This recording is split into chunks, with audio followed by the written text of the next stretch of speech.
ഒറ്റയ്ക്ക് വഴി വെട്ടി വന്നവനാടാ. ഒറ്റയ്ക്ക് വഴി വെട്ടി വന്നവനാടാ ഞാൻ. എത്രയോ ആഗ്രഹിച്ചിട്ടൊക്കെ ആയിരിക്കും അത് ഒരുപാട് ദൂരെയൊക്കെ ചെന്നിട്ട് ഒരു ഷൂട്ടിന് ചെല്ലണം, അവിടെ ചെന്ന് ഉടുപ്പ് വരെ തന്നിട്ട് പിന്നെ അത് അല്ല എന്നൊക്കെ പറഞ്ഞിട്ട് നമ്മൾ പോരേണ്ടി വരുന്നു. തിരിച്ച് ഒറ്റയ്ക്കുള്ള ട്രാവലൊക്കെ കണ്ണു നിറഞ്ഞ് മണിച്ചേട്ടനുണ്ടായിരുന്നു ആ ഷോയില്. അപ്പൊ അവിടെ വെച്ച് സ്റ്റേജിൽ ഞങ്ങൾ ഒരുമിച്ചുണ്ടായിരുന്നു. അത് കഴിഞ്ഞ് ഹോട്ടലിൽ വെച്ച് ഒരുമിച്ച് കണ്ടിട്ടുണ്ട്. ഒരുപക്ഷെ ഈ ഒരു വാർത്ത ഭയങ്കരമായിട്ടും വിഷമിപ്പിച്ച് കാണും അല്ലേ? ലിഫ്റ്റിൽ ഞങ്ങൾ ഒരുമിച്ച് കയറിപ്പോയ ആ സിറ്റുവേഷൻ എനിക്ക് ഇപ്പോഴും ഓർമ്മയുണ്ട്. എന്റെ ലക്ഷ്മി, ഈ വീടിന്റെ മഹാലക്ഷ്മി, എന്റെ മടിയിൽ കിടന്ന് പടഞ്ഞ് പടഞ്ഞു വീണു, ഞാൻ മരിക്കണോ?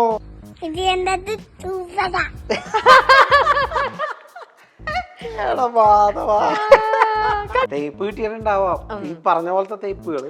പോട്ടെ എന്ന് പറഞ്ഞിട്ട് വിഷ്ണു അതങ്ങ് ഇതാക്കി വെക്കും അല്ലേ? സിബി സാറ് കട്ട് പറഞ്ഞിട്ട് നേരെ വന്നിട്ട് കൊള്ളാം മോനെ. എന്റെ പൊന്നെ, എത്ര നാഷണൽ അവാർഡ് മലയാളത്തിലേക്ക് കൊണ്ടുവന്ന ആളാണ്. ഞാനല്ല സാറേ, എന്റെ അമ്മയാണെ ഞാനല്ല എന്ന് പറയുമ്പോ പുള്ളി പറയും, ആദ്യത്തെ അടിക്ക് നീ അമ്മ വിളിച്ചു, അടുത്തടിക്ക് നീ അമ്മൂമ്മ വിളിക്കൂ എന്നൊക്കെ പറയും. ഇതിലാരാണ് ഡയലോഗ് പറയണെന്ന് ചോദിച്ചു ഈ സീൻ വായിച്ചിട്ട്. അപ്പൊ എന്നെ വിളിച്ചിരിക്കുന്നത് നിഷാദൊക്കെയാണ് അസിസ്റ്റന്റ് ഡയറക്ടർ. നിഷാദ് കൂടി വന്നിട്ടാണ് നീ പാടുള്ളൂ. ഞാൻ പറഞ്ഞു പിച്ചപാത്രം അപ്പൊ തന്നെ സ്വർണ്ണപാത്രം എന്ന് പറഞ്ഞു. ശരിക്കും ഞങ്ങൾ അറിയാത്ത കുറച്ച് കാര്യങ്ങൾ എന്തെങ്കിലും ഉണ്ടല്ലോ എന്ന് പറഞ്ഞേ. നോ. കലാഭവൻ മണിയുടെ മണിച്ചേട്ടന്റെ ഒരു ചെറുപ്പകാലം വിഷ്ണുവല്ലേ അന്ന് ചെയ്തത് അല്ലെ? ബാച്ചിലേഴ്സ് പാർട്ടിയില് അല്ലെ? ബാച്ചിലർ പാർട്ടിയിൽ ഈ അമൽ സാറ് ഇവരുടെ 4 പേരുടെയും ചെറുപ്പകാലം വേണം. അപ്പൊ എന്നെ വിളിപ്പിച്ചു, കണ്ടു, പുള്ളി ഇഷ്ടപ്പെട്ടു. ഇവിടെ കൊറിയോഗ്രാഫർ തന്നെ പീറ്റർ ഹെയ്നാണ്. ഈ സിനിമയ്ക്ക് വേണ്ടി വേറെ സിനിമയുടെ പുഷ്പ 2ന്റെ ഡേറ്റ് വരെ നീക്കി വെച്ചിട്ടാണ് പുള്ളി ഈ സിനിമയ്ക്ക് വേണ്ടി വന്നത്. ഒരു 45-50 പേര് ഫൈറ്റേഴ്സും ഒരു 300ഓളം സ്റ്റുഡൻസ്. ഹാർവിയോറ, the exclusive collection of adenium plants. ഇനി നിങ്ങളുടെ വീടിന്റെ അകത്തളങ്ങളിൽ ഹാർവിയോറ adenium plants പുഷ്പിച്ചു നിൽക്കും.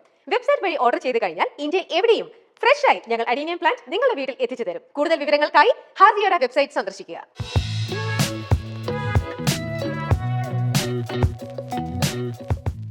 നമ്മളിലെ കുറവുകൾ മൂടി വെക്കാൻ ശ്രമിക്കുമ്പോൾ അറിയാതെ തന്നെ നമ്മുടെ കഴിവുകളും അവിടെ മറക്കപ്പെടുകയാണ് ചെയ്യുന്നത്. ശരിക്കും നമ്മുടെ കുറവുകൾ എന്താണെന്ന് അത് അംഗീകരിച്ചുകൊണ്ട് നമ്മുടെ കലയും കഴിവിനെയും വളർത്തുകയാണ് നമ്മൾ ഓരോരുത്തരും ചെയ്യേണ്ടത്. അങ്ങനെ ചെയ്യുമ്പോൾ കാലക്രമേണ നമ്മുടെ ഈ ഒരു കുറവുകൾ അങ്ങ് ഇല്ലാതായി തന്നെ പോവുക തന്നെ ചെയ്യും.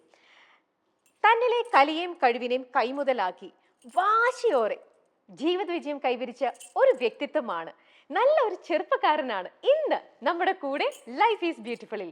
ശ്രീ വിഷ്ണു ഉണ്ണികൃഷ്ണനാണ് ലൈഫ് ഈസ് ബ്യൂട്ടിഫുള്ളിൽ ഇന്ന് നമ്മളോടൊപ്പം ജീവിതകഥയുമായി. ഹലോ വിഷ്ണു. നമസ്കാരം. സുഖാണല്ലോ? നമ്മൾ വെടിക്കെട്ടിന്റെ പ്രൊമോഷനാണ് അന്ന് കാണുന്നത്. അതിനുശേഷം ഇന്നിപ്പോ നമ്മൾ വീണ്ടും വന്നപ്പോ അടുത്ത ഒരു പുതിയ വിശേഷവുമായിട്ടാണ്. പുതിയ മൂവി റിലീസ് ആവാൻ പോവുകയാണ്. അതിന്റെ സന്തോഷത്തിലൊക്കെയാണെന്നറിയാം. നമുക്ക് ആ മൂവിയുടെ വിശേഷവും കാര്യങ്ങളൊക്കെ പോകുന്നതിന് തൊട്ട് മുമ്പായിട്ട് നമുക്ക് ആദ്യം അറിയേണ്ടത് ഈ ഒരു സ്റ്റേറ്റ്മെന്റ് ആണ്. വിഷ്ണുവിന്റെ ജീവിതം എത്രത്തോളം മനോഹരമാണ്, അതാണ് നമുക്ക് ആദ്യം അറിയേണ്ടത്. 100% മനോഹരമാണ്. എന്നാലും നമ്മുടെ അറിയേണ്ട വേറൊരു കാര്യം എന്താണെന്ന് വെച്ചാൽ, നമ്മുടെ പ്രേക്ഷകരും ഇതിപ്പോ കാണുന്നതാണ്. എല്ലാവരുടെയും ജീവിതത്തിൽ സന്തോഷവും സങ്കടവും എപ്പോഴും എല്ലാവരുടെയും ഇങ്ങനെ ബാലൻസ് ചെയ്തുകൊണ്ടാണ് നമ്മൾ എല്ലാവരും പോകുന്നത്. പക്ഷെ എല്ലാവർക്കും അറിയേണ്ടത്, നിങ്ങളെപ്പോലെ സിനിമാ താരങ്ങളൊക്കെ ആകുമ്പോൾ നിങ്ങളും ആൾക്കാരും ഒക്കെ നിങ്ങളും ഇത്തരത്തിലുള്ള ഒരു ഡിപ്രഷനിലൂടെയോ വിഷമത്തിലൂടെയൊക്കെ പോകുമ്പോഴോ അതിൽ നിന്ന് നിങ്ങൾ ഓവർകം ചെയ്ത് ജീവിതത്തിന് എങ്ങനെയാണ് നിങ്ങൾ കൂടുതൽ ബ്യൂട്ടിഫൈ ചെയ്യുക, അതിന് നിങ്ങൾ ഉപയോഗിക്കുന്ന ട്രിക്സ് എന്തൊക്കെയാ, ഇതൊക്കെ നമ്മുടെ പ്രേക്ഷകർക്കൊക്കെ കൂടുതൽ അറിയാൻ ആഗ്രഹം ഉണ്ടാവും. വിഷ്ണു പറയൂ, വിഷ്ണു എന്താ ചെയ്യാറുള്ളത് അങ്ങനെയുള്ളപ്പോ? അല്ല, എല്ലാ മനുഷ്യർക്കും മനുഷ്യരായി പിറന്നവർക്ക് എല്ലാവർക്കും ഉണ്ടാവും. അതെ, തീർച്ചയായിട്ടും, സ്വാഭാവികമായിട്ടും. അതെ. അപ്പൊ നമ്മൾ പണ്ട് പറയില്ലേ, കളിപ്പാട്ടം നഷ്ടപ്പെട്ട കുട്ടിയുടെ മാനസികാവസ്ഥ എന്ന് പറയുന്നത് രാജ്യം നഷ്ടപ്പെട്ട രാജാവിന്റെ മാനസികാവസ്ഥ, ഇത് രണ്ടും തുല്യമാണ് എന്ന് പറയില്ലേ. എന്ന് പറഞ്ഞ പോലെയാണ് ഇപ്പൊ നമുക്ക് നേരിടുന്ന ഒരു പ്രശ്നം ഉണ്ടാവും, നമ്മൾ അതിനെ കാണുന്നതും നമ്മൾ അതിന് കൊടുക്കുന്ന ഇമ്പോർട്ടൻസും മറ്റൊരാൾക്ക് നിസ്സാരമെന്ന് തോന്നും. ഒരു കളിപ്പാട്ടല്ലേ പോയുള്ളൂ എന്ന് തോന്നും, മറ്റുള്ളവർക്ക് തോന്നുന്നത് നഷ്ടപ്പെടുന്നവന് അത് വലിയ നഷ്ടം തന്നെയാണ്. എല്ലാവർക്കും അവരവരുടെ പ്രശ്നം ഭയങ്കര വലുതായിട്ട് തോന്നും. ഞാൻ കാണുന്നതെന്ന് പറഞ്ഞാൽ അതിനെ നമ്മൾ പർവ്വതീകരിക്കാതെ നമ്മളതിനെ എന്തായാലും ആ പ്രശ്നമുണ്ട്, ഓക്കെ, അത് നമുക്ക് എങ്ങനെയും. അപ്പൊ ഇങ്ങനെ ഇത്തരത്തിലുള്ള വിഷമങ്ങളൊക്കെ വരുമ്പോൾ കുറെ ദിവസങ്ങൾ അങ്ങനെ വിഷമിച്ചിരിക്കാറുണ്ടോ, അതോ പെട്ടെന്ന് തന്നെ അതിനെ ഓവർകം ചെയ്യാനുള്ള ആ ഒരു മെന്റൽ സ്ട്രെങ്ത് വിഷ്ണുവിനുണ്ടോ? ഞാൻ ഒന്നിലും ഹാങ് ചെയ്യാറില്ല. ആണോ? വളരെ നല്ല കാര്യം അത്. പെട്ടെന്ന് തന്നെ. അപ്പൊ സന്തോഷം വന്നാലും അതിലോ? സന്തോഷം വന്നാലും അത് അങ്ങനെ തന്നെയാണ്. നമ്മൾ സന്തോഷം വന്നാൽ സന്തോഷിക്കും ആ എന്നും പറഞ്ഞിട്ട് അത് പിന്നെ തലയിൽ വെച്ചോണ്ട് കിടക്കുന്ന പരിപാടിയും ഇല്ല. ഇല്ല. ഓക്കെ, ശരി. ഇനി നമുക്ക് നമ്മുടെ പുതിയ വിശേഷം ഇടിയൻ ചന്തു. അതിലെ ഇടിയൻ ചന്തു ആണല്ലോ ഇരിക്കുന്നത് അല്ലേ? ഫുൾ ഇതിപ്പോ പേര് പോലെ തന്നെ ഒരു ഇടിപ്പടമാണോ ഇത്? ഇടിയുണ്ട് പടത്തില്. ആ അല്ല, ശരിക്കും ജോൺ എന്ന് പറയുന്നത് ഫുൾ അങ്ങനത്തെ ഒരു മൂഡ് ആണോ മൂവിക്ക്? എന്താ ആണോ? ഓക്കെ. നമ്മുടെ കൊറിയോഗ്രാഫർ തന്നെ പീറ്റർ ഹെയ്ൻ ആണ്. പുലിമുരുകനൊക്കെ ചെയ്ത പീറ്റർ ഹെയ്ൻ ഈ സിനിമയ്ക്ക് ഇടിയൻ ചന്തുവിൽ വരുന്നു എന്ന് പറയുമ്പോ തന്നെ ഇടിക്കത്തരം പ്രാധാന്യമുള്ള സിനിമയാണ്. എന്നാൽ നമ്മൾ പുലിമുരുകനിൽ കണ്ട പോലത്തെ ഒരു ഫൈറ്റോ ബാഹുബലിയൊക്കെ പുള്ളിയാണ് ചെയ്തത് എന്ന് വെച്ചാൽ അതേപോലത്തെ ഒരു പരിപാടി അല്ല. ഇതിന് പുതിയതായിട്ടുള്ളൊരു വേറൊരു സ്റ്റൈല് തന്നെയാണ്, ഇടിയിലുള്ള വേറൊരു സ്റ്റൈൽ. അതെ, പുതിയൊരു സ്റ്റൈലാണ് പുള്ളി ഇതിൽ ട്രൈ ചെയ്തിട്ടുള്ളത്. അപ്പൊ അതിന് കുറച്ച് ക്ലാരിറ്റിയിൽ പറയുവാണെങ്കിൽ, നമ്മൾ ഒരു ഫൈറ്റ് കാണുമ്പോ ഒരാള് ഒരു 10 ഗുണ്ടകൾ വന്നാൽ തന്നെ ഒരാളെ ഇടിച്ചിടണവരെ ബാക്കി 9 പേരെ എവിടെയെന്ന് കാണിക്കാറുമില്ല. സത്യം, ശരിയാണ്. വരുള്ളൂ അത്ര നേരം ഇവര് വെയിറ്റ് ചെയ്യും. ആ പരിപാടി ഇല്ല ഇതില്. ഒരുമിച്ച് 10 പേരും കൂടെ അറ്റാക്ക് ചെയ്യാണ്. അല്ല, ഇതിലൊരു 45-50 പേര് ഫൈറ്റേഴ്സും ഒരു 300ഓളം സ്റ്റുഡൻസ്. അതാണ് നമ്മളെ ടീച്ചറിലും പറയുന്നുണ്ട്, +2 പിള്ളേരുടെ അടി കണ്ടിട്ടുണ്ടോന്ന് ചോദിക്കണം. അപ്പൊ ഈ +2 പിള്ളേരുടെ ഒരു പ്രതിരോധം തീർക്കലാണ് ഇതിന്റെ ഒരു ക്ലൈമാക്സ് ഫൈറ്റ് ആയിട്ട് ചെയ്തിട്ടുള്ളത്. അപ്പൊ അത് എങ്ങനെ ഇത് എക്സിക്യൂട്ട് ചെയ്യുമെന്ന് നമുക്ക് ചിന്തിക്കാൻ പറ്റാത്ത രീതിയിലാണ് പുള്ളിയുടെ പ്ലാനുകളും കാര്യങ്ങളും. അപ്പൊ അത് വളരെ ഭംഗിയായിട്ട് നമ്മളൊരു കൂട്ടത്തല്ലിന്റെ അകത്ത് നമ്മൾ വിട്ടുപോയാൽ എങ്ങനെയായിരിക്കും എന്ന് തിയേറ്ററിലിരിക്കുന്ന പ്രേക്ഷകന് ഫീൽ ചെയ്യുന്ന രീതിയിലാണ് അത് എടുത്തിട്ടുള്ളത്. ഇനി നമുക്ക് ഒരു സെഗ്മെന്റിലേക്ക് പോവാം. മനസ്സ് പറയുന്ന കാര്യങ്ങൾ എന്നാണ് ഈ സെഗ്മെന്റ്. അതിനകത്ത് ഓരോ ചോദ്യങ്ങളും ഞാൻ വായിക്കുമ്പോൾ മനസ്സിൽ നിന്നും, വിഷ്ണുവിന്റെ മനസ്സിൽ നിന്നുമുള്ള ഉത്തരങ്ങൾ വേണം അതിലേക്ക് പറയാനായിട്ട്. മനസ്സ് പറയുന്ന കാര്യങ്ങൾ, അതാണ് സെഗ്മെന്റ് കേട്ടോ. അന്ന് സിബി സർ തന്ന ഷേക്ക് ഹാൻഡ് അത് നാഷണൽ അവാർഡ് പോലെയായിരുന്നു. സത്യമാണ്. ആണ്. കറക്റ്റ് ഓർമ്മിക്കുന്നുണ്ടോ? അത് എന്നായിരുന്നു? അത് ഏത് വർഷമായിരുന്നു? അത് 2003-ലാണ് തുടങ്ങിയപ്പോ ഫസ്റ്റ് തുടങ്ങിയത് അല്ലേ? 2003 ഒരു വെക്കേഷൻ ടൈമാണ്. ആ സമയത്താണ് എൻ്റെ വീട് അപ്പുനന്റെ ഷൂട്ട് നടക്കുന്നത്. ആലുവ ക്രൈസ്തവ മഹിളാലയം എന്ന് പറയുന്ന ഒരു സ്കൂളിൽ വെച്ചിട്ടാണ്. ജൂനൈൽ ഹോമായിട്ടാണ് ഷൂട്ട് ചെയ്യുന്നത്. അപ്പൊ അവിടെ ഇങ്ങനെ ജൂനൈൽ ഹോമിലെ കുറച്ച് പിള്ളേരെ നിരത്തി നിർത്തിയിട്ട് TS രാജു എന്ന് പറഞ്ഞ ആക്ടർ ഉണ്ടല്ലോ, രാജു ചേട്ടൻ ഇങ്ങനെ വഴക്ക് പറയണം. ഇന്നലെ എൻ്റെ ക്യാബിനിൽ കയറി ആരാണ് ബിസ്കിയും സിഗരറ്റും എടുത്തുകൊണ്ട് പോയെന്നൊക്കെ ചോദിച്ച്. അപ്പൊ കൂട്ടത്തിൽ നിന്ന് ഒരു പയ്യനെ പിടിച്ച് പുള്ളി തല്ലണം. തല്ലുമ്പോ കരഞ്ഞും കൊണ്ട് ഞാനല്ല സാറേ, എൻ്റെ അമ്മയാണെ ഞാനല്ല എന്ന് പറയുമ്പോ പുള്ളി പറയും, ആദ്യത്തെ അടിക്ക് നീ അമ്മ വിളിച്ചു, അടുത്തടിക്ക് നീ അമ്മൂമ്മ വിളിക്കും എന്നൊക്കെ പറയും. ഇതിലാരാണ് ഡയലോഗ് പറയണെന്ന് ചോദിച്ചു ഈ സീൻ വായിച്ചിട്ട്. അപ്പൊ എന്നെ വിളിച്ചിരിക്കുന്നത് നിഷാദൊക്കെയാണ്, അസിസ്റ്റന്റ് ഡയറക്ടർ. നിഷാദ് കൂടി വന്നിട്ടാണ് നീ പറഞ്ഞോളൂല്ലേ. ഞാൻ പറഞ്ഞോളാന്ന് പറഞ്ഞു. അപ്പൊ നിഷാദ് പറഞ്ഞ ഇവൻ പറഞ്ഞോളൂന്ന് പറഞ്ഞു. അപ്പൊ നേരെ ഡയലോഗ് എനിക്ക് പറഞ്ഞിരുന്നു, ഞാൻ ചെയ്ത് കാണിക്കാന്ന് പറഞ്ഞു. ചെയ്ത് കാണിക്കുന്നു. അപ്പൊ സിബി സാറിന് ഇഷ്ടമായി. ഓക്കെ, ആ നമുക്ക് ടേക്ക് പോവാന്ന് പറഞ്ഞിട്ട്, അന്ന് മറ്റേ ഇതാണല്ലോ, ഫിലിമിലാണ് ഷൂട്ട് ചെയ്യുന്നത്. ഫസ്റ്റ് ടേക്ക് ഓക്കെ ആയാലൊക്കെ ഭയങ്കര സംഭവം. ഫസ്റ്റ് ടേക്ക് തന്നെ ഓക്കെ ആയി. കാരണം ഇത് പുള്ളി ഇങ്ങനെ ചോദിക്കുന്നു, പിടിക്കുന്നു, അടിക്കുന്നു. ഞാൻ കരഞ്ഞു. വിഷ്ണുവിന് എത്ര പ്രായമുണ്ട്? അന്ന് ഞാൻ +1 പഠിക്കുന്നു. എന്നെ കണ്ട ഒരു 5ാം ക്ലാസ് ആണെന്ന് തോന്നുന്നു. അത്ര സൈസ് ഉള്ളൂ. സൈസൊക്കെ നമുക്ക് ഭയങ്കര ഗുണമായി. അപ്പൊ പുള്ളി തല്ലുന്നു, ഞാൻ കരയുന്നു, അമ്മയെ വിളിക്കുന്നു, എൻ്റെ അമ്മയാണ് ഞാനല്ല സാറേ എന്നൊക്കെ പറയുന്നു. അപ്പൊ സിബി സാറ് കട്ട് പറഞ്ഞിട്ട് നേരെ വന്നിട്ട്, എന്റെ പൊന്നെ, എത്ര നാഷണൽ അവാർഡ് മലയാളത്തിലേക്ക് കൊണ്ടുവന്ന ആളാണ് പുള്ളി. വന്ന് കൊള്ളാന്ന് പറഞ്ഞല്ലോ. പുള്ളി ഷെയ്ക്കാൻ തന്നെ എല്ലാരും കൈയടിച്ചു. കാരണം എന്റെ പെർഫോമൻസിൽ എല്ലാവർക്കും ഒരു സന്തോഷം ഉണ്ടായി. എന്നാലും സാറ് വന്ന് കൈ വന്നപ്പോ എല്ലാരും കൈയടിച്ചു, ഭയങ്കര സന്തോഷായി. അപ്പൊ അന്ന് ആരോ ഒരു പ്രയോഗം പറഞ്ഞു, പിച്ചപ്പാത്രം അപ്പൊ തന്നെ സ്വർണ്ണപാത്രം എന്ന് പറഞ്ഞു. അപ്പൊ പിന്നെയുള്ള സംഭവം എന്ന് പറഞ്ഞാല്, പിന്നെ ആ സിനിമയില് എടുത്ത ഒരുമാതിരി എല്ലാ സീനുകളിലും എന്നെയും കൂടി ഉൾപ്പെടുത്തി. അതിനുശേഷം ഒരു ക്യാരക്ടറാക്കി. ഒരു മണി കാളിദാസിനെ ഇൻട്രൊഡ്യൂസ് ചെയ്യണ മറ്റേ സീനില്ലേ, അത് കൊണ്ട് ജയിപ്പിക്കാന്നൊക്കെ, അങ്ങനെയൊക്കെ അവിടെ ചർച്ച കണക്കണൊക്കെ ഞാൻ നോട്ട് ചെയ്യുന്നുണ്ട്. അപ്പൊ പിന്നെ എനിക്ക് സീനൊക്കെ കൊണ്ട് നേരത്തെ വരാൻ തുടങ്ങി. ഒരു ബേക്കറിയിലേക്കുള്ള മുഴുവൻ ലഡു പൊട്ടിയിട്ടുണ്ട്. ഓ, എന്ത് മനോഹരമായ ഒരു ഇതാണ് വിഷ്ണു. ശരിക്കും ഭാഗ്യം, ടച്ച് ദൈവം കനിഞ്ഞ് അനുഗ്രഹിച്ചിട്ടുണ്ട് ആ ഒരു കാര്യത്തില്. ഞാൻ അടുത്ത ചോദ്യത്തിലേക്ക് പോവാം. ബിബിനും ഞാനുമായിട്ടുള്ള സൗഹൃദം പലപ്പോഴും അമിതമായി ആഘോഷിക്കപ്പെടാറുണ്ട്, ഉണ്ടോ? അതും സത്യമാണ്. ആണ്. അപ്പോ അത് അമിതമായാൽ അധികം എന്താ പറയാ അമൃതും വിഷമാണെന്ന് നമ്മൾ പറഞ്ഞു കേൾക്കാറുണ്ട്.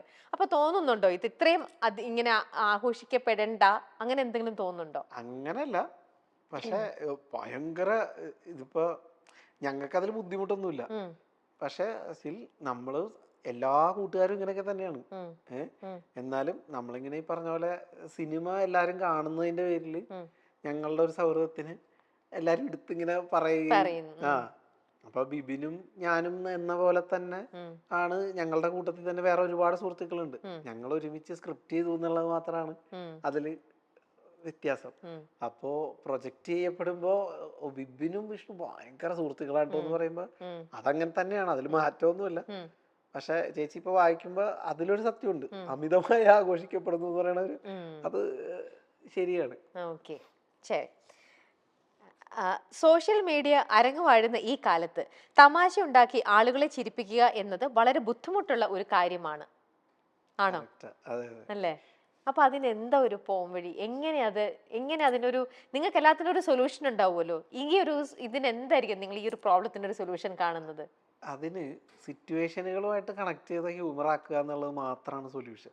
ഇപ്പൊ നമ്മളൊരു തമാശ ഉണ്ടാക്കി, ഈ തമാശ എവിടെയും കൊണ്ട് ഫിറ്റ് ഇൻ ചെയ്യാൻ പറ്റുന്ന ഒരു തമാശയാണെന്നുള്ള ഒരു ഇതിലാണ് നമ്മളത് പറയുകയും ചെയ്യുകയൊക്കെ ചെയ്യുന്നത്. ഇതേ തമാശ 5 മിനിറ്റ് കഴിയുമ്പോൾ ആരെങ്കിലും ഇൻസ്റ്റാഗ്രാമിൽ റീലായിട്ട് കൊണ്ടുവന്നിട്ട് കഴിഞ്ഞാൽ പിന്നെ നമ്മളത് സിനിമയിൽ ഉപയോഗിക്കുന്നതിൽ കാര്യമില്ല.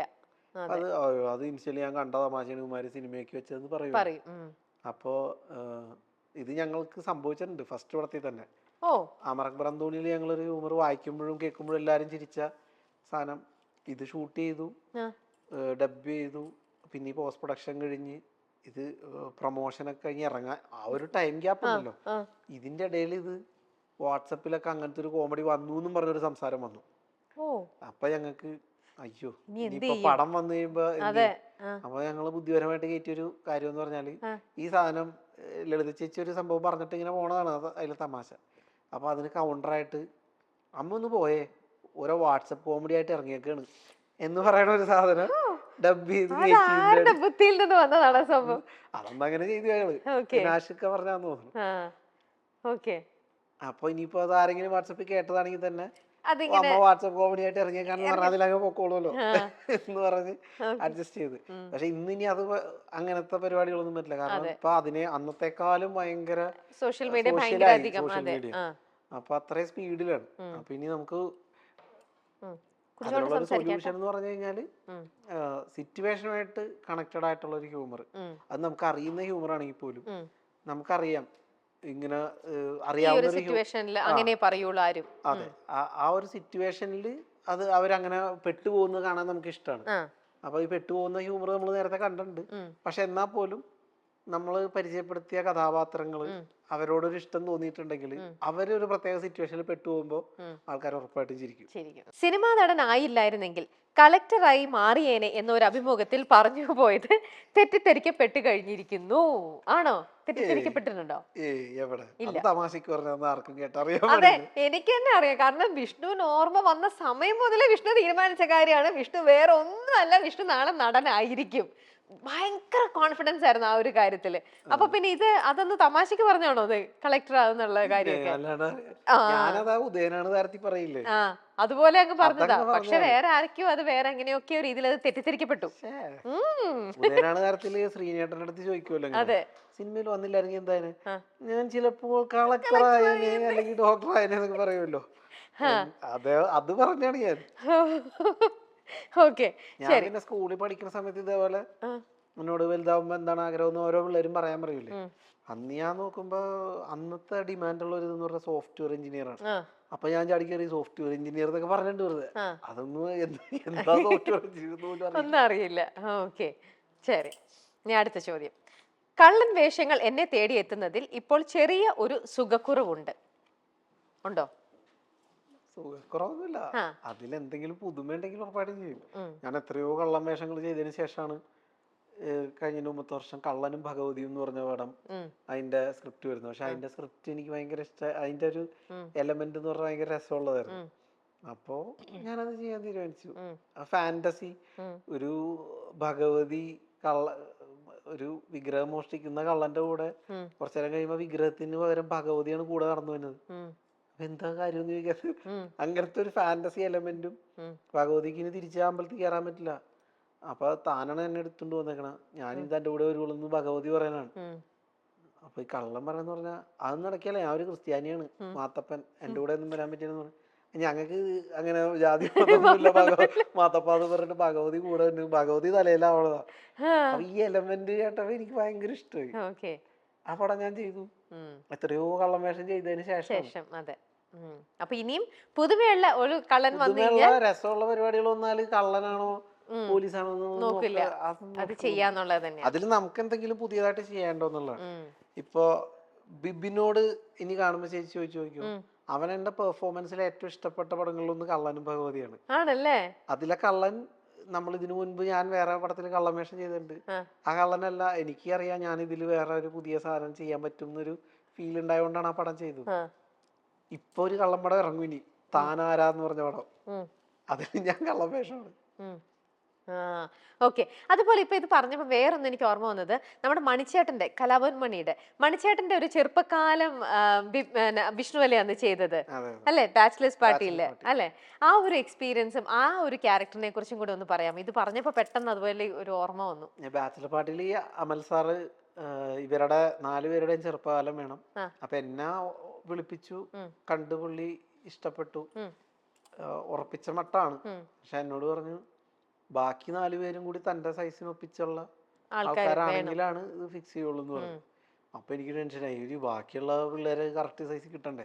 കാരണം മണിച്ചേട്ടനും ആസിഫിക്കയും തമ്മിലുള്ള ആ വ്യത്യാസം, ഏജ് ഡിഫറൻസ്, അതേപോലത്തെ ഏജ് ഡിഫറൻസിൽ തന്നെ ചൈൽഡ്ഹുഡിനും കിട്ടണമല്ലോ. അപ്പൊ ആസിഫിക്കയുടെ ചെറുപ്പകാലം കിട്ടണവനും എന്റെ ഏജ് ഡിഫറൻസ് കറക്റ്റ് ആയിട്ട് തോന്നിയാലാണ് വെക്കാൻ പറ്റുള്ളൂ. അത് വലിയ പയ്യനായി പോയാ എന്നെക്കാളും വലിയ പയ്യനെ മണിച്ചേട്ടന്റെ ചെറുപ്പകാലത്തിന് വെക്കേണ്ടി വരും. അപ്പൊ ഞാൻ അതിനു വേണ്ടി പക്ഷെ അതെല്ലാം അങ്ങനെ തന്നെ സെറ്റായി. അപ്പൊ അതിനുശേഷം പറങ്കിമല എന്ന് പറഞ്ഞ പടം ചെയ്യാൻ നേരത്ത് അതിൽ ഞാൻ അഭിനയിച്ചിട്ടുണ്ട്. അപ്പൊ അതിൽ മണിച്ചേട്ടന്റെ കൂടെയാണ് കോമ്പിനേഷൻ. അപ്പൊ ലൊക്കേഷനിൽ വെച്ചിട്ടാണ് മണിച്ചേട്ടൻ പിന്നെ കാണുന്നത്. മണിച്ചേട്ടൻ കണ്ടപ്പോ മണിച്ചേട്ടൻ എന്നോട് പറഞ്ഞു, നീയല്ലടാ ഇല്ല എന്റെ ചെറുപ്പം ചെയ്ത, അത് നന്നായിട്ടെന്ന് പറഞ്ഞിട്ട് പറഞ്ഞു. എനിക്ക് വന്ന സന്തോഷം. ശരിക്കും അത് ഭയങ്കര. അത് അതിനുശേഷം പിന്നീട് നിങ്ങൾ ഒരുമിച്ച് ചെയ്തിട്ടുണ്ടോ? ഇല്ലല്ലോ, അതല്ലേ ഉണ്ടായിരുന്നുള്ളൂ. ഓക്കെ. അപ്പൊ അത് തന്നെയാണ് മണിച്ചേട്ടന്റെ കൂടെയുള്ള നല്ലൊരു ഓർമ്മ എന്ന് പറയുന്നത് തന്നെ അല്ലേ? ശരിക്കും എന്നും ഓർത്ത് മനസ്സിൽ സൂക്ഷിച്ചു വെക്കാൻ പറ്റുന്ന വലിയൊരു ഓർമ്മ തന്നെയാണത്. അപ്പൊ അങ്ങനെ ഇരിക്കുന്ന സമയത്ത് ഇത്രയും നല്ല ഓർമ്മകൾ മാത്രമാണ് നമുക്ക് ആ ഒരു വ്യക്തിയുടെ കൂടെ വിഷ്ണുവിനുണ്ടായിരുന്നത്. പെട്ടെന്ന് നമ്മളെല്ലാവരും ഞെട്ടിപ്പിക്കുന്ന ആ ഒരു ദുരന്ത വാർത്ത നമ്മളെല്ലാവരും അറിയുകയാണ്. അപ്പോൾ ആ ഒരു ആ ഒരു മരണ വാർത്ത കേട്ടപ്പോൾ വിഷ്ണുവിന് അത് എത്രത്തോളം വിഷ്ണുവിനെ അത് വിഷമത്തിലാക്കി ആ ഒരു സംഭവം? എല്ലാരും ഭയങ്കര വിഷമത്തിലായി. ഞങ്ങൾ ഒരുമിച്ചുണ്ടായിരുന്നു, ആഷിക്ക് ഞാനൊക്കെ ഒരുമിച്ച്. പിന്നീട് നിങ്ങൾ അങ്ങോട്ട് വേറെ സ്റ്റേജ് ഷോസിൽ ഒരുമിച്ച് വരികയോ അങ്ങനെ എന്തെങ്കിലും ഒക്കെ പോയിട്ടുണ്ട്? അപ്പൊ പിന്നെ പ്രൊഡ്യൂസർ അസോസിയേഷന്റെ ഒരു ഷോയ്ക്ക് ഖത്തറിൽ വെച്ചിട്ട് അപ്പൊ മണിച്ചേട്ടനും ഉണ്ടായിരുന്നു ആ ഷോയില്. അപ്പൊ അവിടെ വെച്ച് സ്റ്റേജിൽ ഞങ്ങൾ ഒരുമിച്ചുണ്ടായിരുന്നു. അത് കഴിഞ്ഞ് ഹോട്ടലിൽ വെച്ച് ഒരുമിച്ച് കണ്ടിട്ടുണ്ട്. വാർത്ത ഭയങ്കരമായിട്ടും വിഷമിപ്പിച്ച് കാണും അല്ലേ? ശരിക്കും നിങ്ങൾ അങ്ങ് കുറെ കൂടെ ഞങ്ങൾ ഒരുമിച്ച് കയറിപ്പോയ ആ സിറ്റുവേഷൻ എനിക്ക് ഇപ്പോഴും ഓർമ്മയുണ്ട്. അജിച്ചേട്ടനും ഞാനും കൂടി താഴേന്ന് കയറി പോവാൻ നിൽക്കുമ്പോഴാണ് മണിച്ചേട്ടൻ ഓടി വരുന്നത്. അപ്പൊ ലിഫ്റ്റ് തടഞ്ഞിട്ട് പുള്ളിനെ, അപ്പൊ ഞങ്ങൾ 3 പേരും കൂടി വർത്താനം പറഞ്ഞിങ്ങനെ മുകളിലേക്ക് പോയി. അപ്പൊ അന്നാണ് ലാസ്റ്റ് ആയിട്ട് മണിച്ചേട്ടനായിട്ട് സംസാരിച്ചതാണ് എന്റെ ഓർമ്മ. അത് കഴിഞ്ഞിട്ട് എത്ര നാൾക്ക് ശേഷമായിരിക്കും മണിച്ചേട്ടന്റെ മരണ വാർത്ത കേൾക്കുന്നത്? വളരെ കുറച്ചാൾ കഴിഞ്ഞപ്പോ ആണല്ലേ? ഓക്കെ. എന്നിട്ട് ഞങ്ങള് പോയിട്ടുണ്ടായിരുന്നു ഇവിടെ ചാലക്കുടിയില് പോയി, ആഷക്കയും ഞാനൊക്കെ ഒരുമിച്ചാ പോയത്. ഓക്കെ. നമുക്ക് അടുത്ത ചോദ്യത്തിലേക്ക് പോവാം. ജീവിതത്തിൽ വലിയൊരു തേപ്പ് കിട്ടിയിട്ടുണ്ട് ഉണ്ടോ? ഇല്ല. ആരുടെയും ഭാഗത്തുനിന്ന് ഒരു അങ്ങനെ ഒരു ഇതൊന്നും വന്നിട്ടില്ല, അങ്ങനത്തെ ഒരു മോശം അതൊന്നും ഇല്ല. അല്ല, പ്രണയം എന്ന് മാത്രമല്ല ഉദ്ദേശിക്കുന്നത്, വേറെ ഏതെങ്കിലും രീതിയിലായിക്കോട്ടെ. യൂഷ്വലി നമ്മൾ തേപ്പ് എന്ന് പറയുമ്പോഴത്തേക്ക് തേച്ചിട്ട് പോയി അങ്ങനെ നമ്മൾ പറയുന്ന പോലെ പ്രണയം നല്ല കേട്ടോ ഞാൻ ഇവിടെ ഉദ്ദേശിച്ചത്. അല്ലാതാണെങ്കിൽ പോലും ഏതെങ്കിലും ഒരു സാഹചര്യത്തിൽ എന്തെങ്കിലും ഒരു ഇതിൽ അങ്ങനെ എന്തെങ്കിലും ഒരു പാര പണിയുന്ന പോലെയോ അങ്ങനെ എന്തെങ്കിലും ഒരു ഇൻസിഡന്റ് ലൈഫിൽ ഉണ്ടായിട്ടുണ്ടോ? അതുണ്ടായിട്ടുണ്ടാവും, നമ്മൾ അതിലേക്ക് ഫോക്കസ് ചെയ്യാറില്ല. ഞാൻ പറഞ്ഞില്ലേ, നമ്മുടെ നേച്ചർ അതാണ്. തേപ്പ് കിട്ടിയിട്ടുണ്ടാവാം, ഈ പറഞ്ഞ പോലത്തെ തേപ്പുകൾ. പോട്ടെ എന്ന് പറഞ്ഞിട്ട് വിഷ്ണു അതങ്ങും ഇതാക്കി വെക്കും അല്ലേ? നമ്മളെ തീർപ്പായിട്ട് കാണുന്നില്ല, അവർക്ക് എന്തോ കയ്യബദ്ധം പറ്റിയായിരിക്കും അല്ലെങ്കിൽ. അല്ല, പക്ഷെ ഒരു ഇൻസിഡന്റ് പോലും ഇന്നേക്കും വിഷ്ണു ഇതുപോലെ വിഷമിപ്പിക്കുന്ന ഒരു ഇതുപോലും ഇങ്ങനെ ക്യാരി ചെയ്ത് കൊണ്ടുവരിക, പിന്നെ അതിൽ നിന്നും അങ്ങനത്തെ ഒരു ഇത് സിറ്റുവേഷനേ ഉണ്ടായിട്ടില്ലേ ഇപ്പൊ ലൈഫില്? ടൈം എടുത്ത് അതിൽ നിന്നും. അതല്ല ചേച്ചി, ഉണ്ടായിട്ടുണ്ട്, ഉറപ്പായിട്ടുണ്ട്. പക്ഷെ അതിനെ നമ്മള്, ഞാൻ പറഞ്ഞത് ഓവർകം ചെയ്യാൻ ഭയങ്കര ഒരു അതില് നമ്മള് ഫോക്കസ് ചെയ്യുകയോ അതിനെ കുറിച്ച് ഞാൻ ഇപ്പോഴും ഇരുന്ന് വിഷമിച്ച് പറഞ്ഞു കഴിഞ്ഞാല് അതിലൊരു കാര്യമില്ലാത്ത കാര്യം. അതിന്റെ ഒരു എക്സാമ്പിൾ ഞാൻ പറയാം. ഞാൻ പറഞ്ഞിട്ടുണ്ട് മുൻപ് അത്. എനിക്ക് നമ്മൾ ഈ പറഞ്ഞ പോലെ സിനിമയില് ഒരു വേഷമൊക്കെ കിട്ടി അതിനു വേണ്ടി നമ്മള് റെഡി ആയിട്ട് ലാസ്റ്റ് അവിടെ നിന്ന് അതില്ല എന്ന് പറഞ്ഞിട്ടൊക്കെ പോരേണ്ടിയൊക്കെ വന്നിട്ടുണ്ട്. ആ വിഷമം എന്ന് പറഞ്ഞു കഴിഞ്ഞാല് അന്നത്തെ എൻ്റെ ഇതൊന്നും ആലോചിച്ച് നോക്കണം. എത്രയോ ആഗ്രഹിച്ചിട്ടൊക്കെ ആയിരിക്കും അത് ഒരുപാട് ദൂരെയൊക്കെ ചെന്നിട്ട് ഒരു ഷൂട്ടിന് ചെല്ലണം, അവിടെ ചെന്ന് ഉടുപ്പ് വരെ തന്നിട്ട് പിന്നെ അത് അല്ല എന്നൊക്കെ പറഞ്ഞിട്ട് നമ്മൾ പോരേണ്ടി വരുന്നു. തിരിച്ച് ഒറ്റയ്ക്കുള്ള ട്രാവലൊക്കെ കണ്ണു നിറഞ്ഞ് കരഞ്ഞിട്ടൊക്കെ. വിഷ്ണു അതൊക്കെ അല്ല, അത് എപ്പോഴാണെന്നുള്ളതിലുപരി അതിലുപരി ആ ഇൻസിഡന്റിനെ എടുത്തിട്ട് നമ്മൾ സ്ക്രിപ്റ്റ് ആക്കുകയാണ് ചെയ്തത്. അത് കട്ടപ്പനയിലെ ഋതിക് റോഷനിലുണ്ട്. ഞാനിപ്പോ എനിക്ക് ഇപ്പൊ പറയുമ്പോ ഫുൾ എന്റെ മനസ്സിലൂടെ ആ വിഷ്വൽ ഇങ്ങനെ പോയിക്കൊണ്ടിരുന്നത്. അപ്പൊ ഇത് വേറെ ആർക്കും അറിയണ കാര്യമല്ല. പക്ഷെ റാഫി സാർ ഉണ്ടല്ലോ, റൈറ്റർ ഡയറക്ടർ, റാഫി സാർ പറഞ്ഞു കട്ടപ്പന ഋതിക് റോഷനിലെ ഏറ്റവും കോർ എലമെന്റ് എന്ന് പറഞ്ഞാല് ആ ക്യാരവനിൽ നിന്ന് ഡ്രസ് ഊരി മേടിച്ചിട്ട് ഇറക്കി വിടൂലേ, ഭയങ്കര. പറയുമ്പോ തന്നെ എന്റെ മനസ്സിലെ പെയിൻ ഇങ്ങനെ ശരിക്കും കണ്ടിരിക്കുമ്പോ വളരെ. സാറത് പറയുമ്പോ എന്റെ ഒരു മാനസികാവസ്ഥ അറിയാം. അപ്പൊ എനിക്ക് കിട്ടിയത് അന്ന് അത്രയും വിഷമിച്ചതിന് കിട്ടിയ സന്തോഷമാണ്. അതുമ്മല് കിട്ടിയ ഒരു അവാർഡും കൂടിയാണ് റാഫി സാർ പറഞ്ഞ ആ വാക്കുകൾ. കാരണം നമ്മൾ അത്രയും വേദനിച്ചിട്ടുണ്ടെങ്കിൽ അതിനെടുത്ത് നമ്മൾ സ്ക്രിപ്റ്റിൽ ഒരു നൈസായിട്ട് ഒരു സീനായിട്ട് ആഡ് ചെയ്തു, അതിനെ എൻഗേജ് ചെയ്തു. അത് വെച്ചിട്ട് നമുക്ക് ഇന്നൊരു കരിയർ വരെ ഉണ്ടായി എന്നുള്ളത് എത്ര ബ്രില്യന്റ് ആണെന്ന് നോക്കിക്കേ. ഭയങ്കര ഒബ്സർവിംഗ് ആണ്.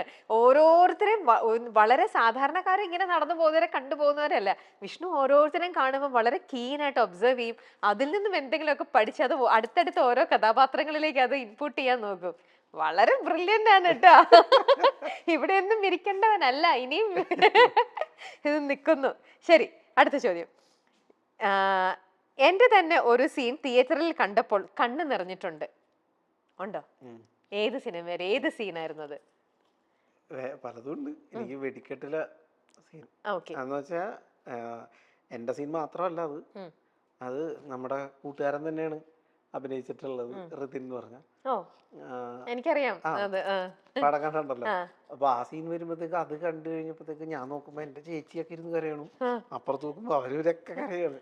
അപ്പൊ ഞാൻ നോക്കുമ്പോ എനിക്ക് ഞാൻ വളരെ എന്താ സിനിമ കണ്ട കരച്ചിൽ തന്നെ ആളാണ്. ഇമോഷണൽ ആയിട്ടുള്ള സീൻ കണ്ടു കഴിഞ്ഞാല് അപ്പൊ നമ്മുടെ ചുറ്റുമുള്ളവരോർക്കും ഇതെന്തിനാണ് ഇതിലിപ്പോ കരയാണ്. ചെറിയ കാര്യം മതി എനിക്ക് പെട്ടെന്ന് സിനിമ കാണുമ്പോ കേട്ടോ എനിക്ക് കരച്ചിലൊക്കെ വരും. അപ്പൊ പക്ഷെ നമ്മുടെ സീൻ കണ്ടിട്ട് നമ്മളങ്ങനെ കരച്ചിൽ വരാറില്ല. പക്ഷെ വെടിക്കെട്ടുണ്ടപ്പോ എനിക്ക് അങ്ങനെ ഭയങ്കരമായിട്ട് ടച്ച് ആയിരുന്നു. കാരണം അത് റിയൽ ഇൻസിഡന്റ്, റിയൽ സ്റ്റോറിയിൽ ഉണ്ടായിരുന്ന ആൾക്കാരെ നമുക്ക് അറിയാവുന്നുണ്ട്. കൈ മാറ്റി വെച്ച കേസാണ്. അറിയാം, എനിക്ക് മനസ്സിലായി. സിനിമയിലേക്ക് കാലെടുത്ത് വെക്കുന്ന സമയത്തുണ്ടായ ചില അവഗണനകൾ ഇന്നും ഓർമ്മയിൽ നിറഞ്ഞു നിൽക്കുന്നുണ്ട്.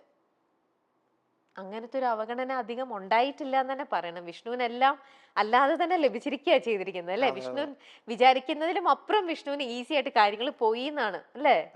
അതുകൊണ്ട് അങ്ങനത്തെ ഒരു എന്താ പറയാ, വേറെ ഏതൊരു ഇന്നിപ്പം സൂപ്പർ ഹീറോസ് ആയിട്ട് നിൽക്കുന്നവർ, ഇന്നത്തെ നല്ല ഒരു ക്യാരക്ടർ ചെയ്യുന്ന ആൾക്കാർ വന്നപ്പം അവരനുഭവിച്ച പോലത്തെ അത്രയും സ്ട്രഗിളിങ്ങോ കാര്യങ്ങളോ അത്രയ്ക്കൊന്നും വിഷ്ണുവിന് ചെയ്യേണ്ടി വന്നിട്ടില്ലായിരിക്കണം അല്ലേ?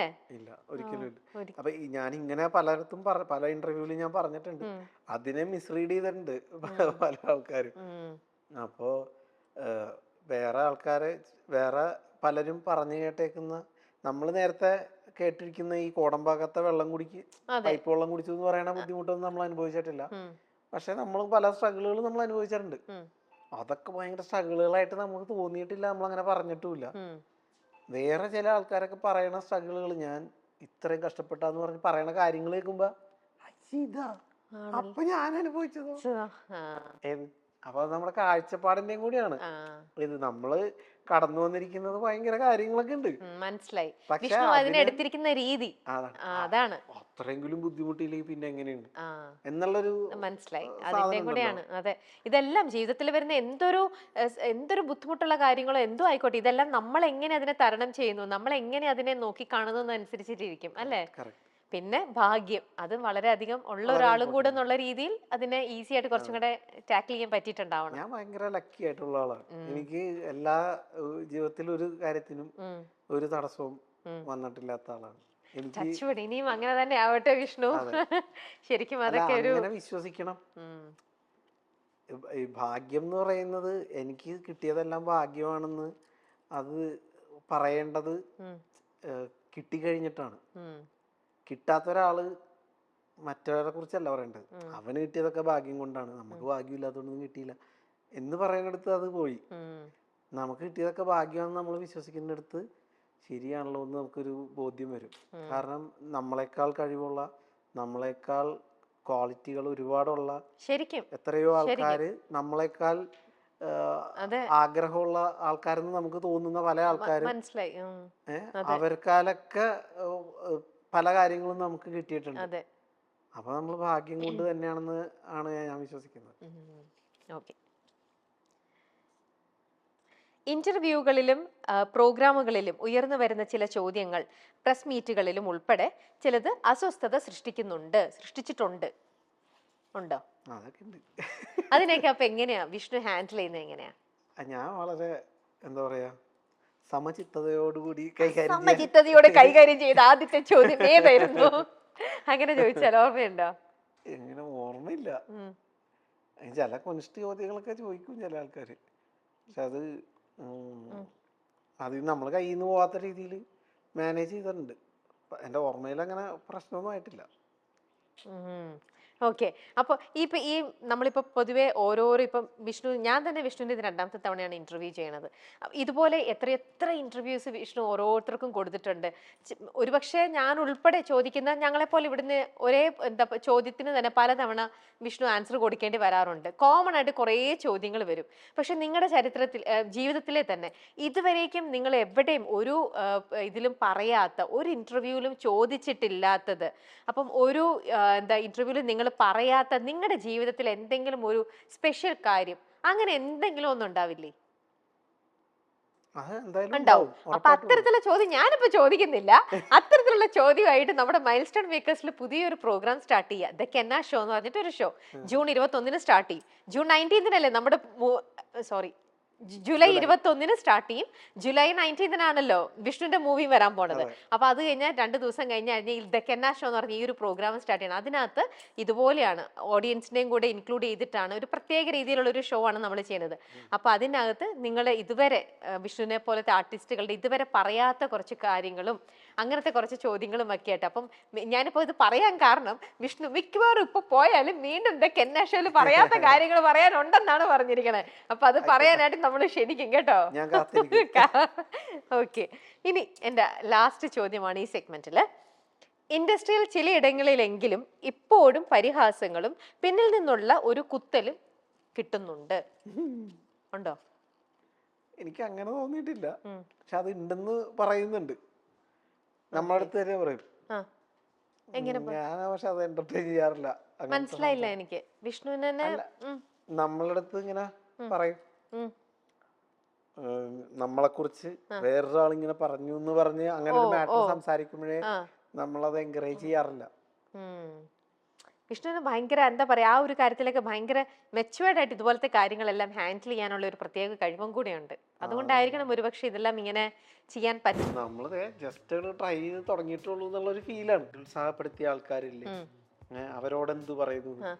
എന്റെ ഓർമ്മയിൽ പോലും അങ്ങനെ ഒരാളില്ല. വേഷമുണ്ട് അവന് പറ്റിയതെന്ന് പറഞ്ഞിട്ട് അങ്ങനെ വിളിപ്പിക്കുകയാണ്. എനിക്ക് ആദ്യ സിനിമ എന്നെ ഇങ്ങോട്ട് തേടി വന്നതുകൊണ്ട്